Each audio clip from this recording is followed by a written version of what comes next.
Well, let's go now to New York and speak with Michael Tobman, political strategist and a former senior aide to New York Senator Chuck Schumer. And Michael, once again, President Trump doing things his own way. I would say unprecedented amount of campaigning for midterm candidates out there 2-3 times a week at rallies. How do you assess the impact of what Trump is doing? Well, this is Trump being wholly himself. He's most comfortable and most present and most engaged and loose when he's in campaign rally mode and not bogged down with the details and obligations and responsibilities of governing. So I think what we're seeing here is Trump at his best back in 2016, best, of course, being a relative term depending on your view of the current situation. But again, I think he's being wholly himself. Well, the question that follows then is, do Democrats have a strategy, and maybe more importantly, a unifying strategy across the Democratic Party for how to combat that? I think that comes down to one word, that word being outrage. If there wasn't any before, Democrats are hoping to tap into increased outrage around the Supreme Court Kavanaugh hearings and confirmation. I question that as a tactic.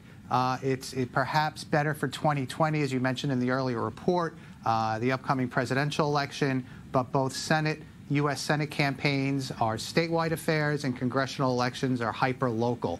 How the national narrative and zeitgeist fits into those very local neighborhood-by-neighborhood races, I guess we'll see in a few weeks. But Democrats, I think, are hoping to tap into outrage and have that convert into what they see as strictly a numbers analysis, which is more Democrats, more women, more communities of color coming out to vote. Based on that outrage, they think will turn the tables.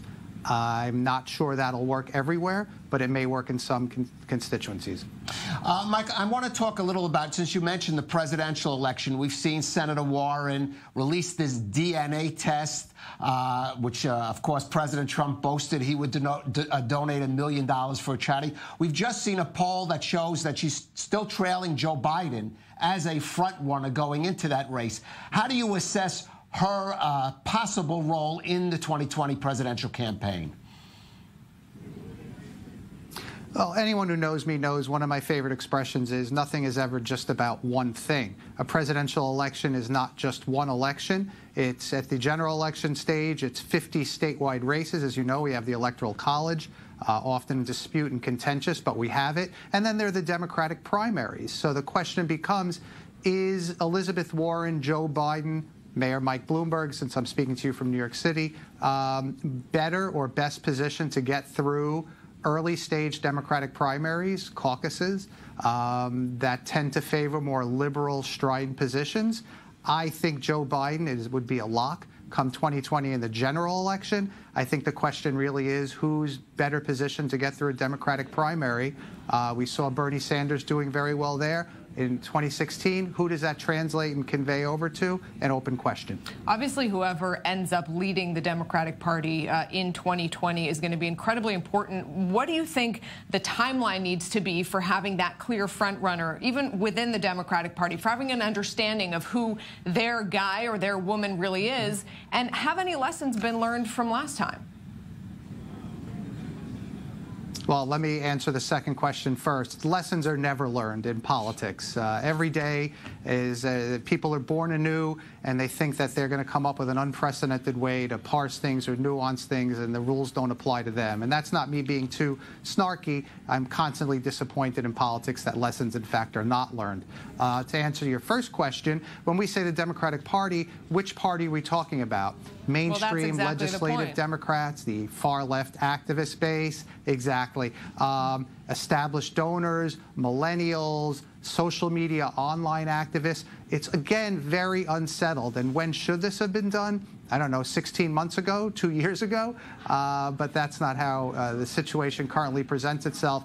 I think the midterms will clarify some issues in terms of a narrative going forward. And from that, we will start to see things taking on a greater shape. But again, people declaring for presidency at the outset may wind up being a top-tier vice presidential pick.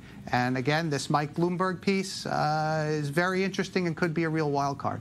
I want to bring the conversation back to President Trump, Michael, because there were Democrats who said 2 years ago they don't think this man is even going to finish his term of office. He's not going to last till the midterms. And President Trump has proved some of those naysayers wrong. And it is, certainly he is the front runner, the incumbent to going into 2020. I mean, how do you assess, just on pure politics, President Trump's performance until now?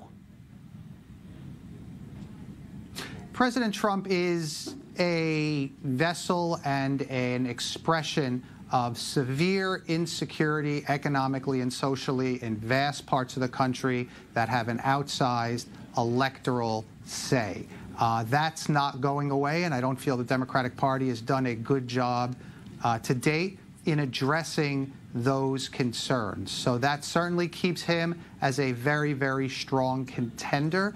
I think much like an analogy is to be drawn looking over at Europe, those that voted to stay in the EU, in England and Great Britain, are still nursing their grievances over having lost without trying to address the issues that led to the success of the Leave campaign. The Democratic Party behaving the same way, nursing grievances, again, Supreme Court nomination, without really addressing the root causes. Well, as you said, Michael Tobman, lessons are never learned in politics. I think that's a pretty solid takeaway from this conversation.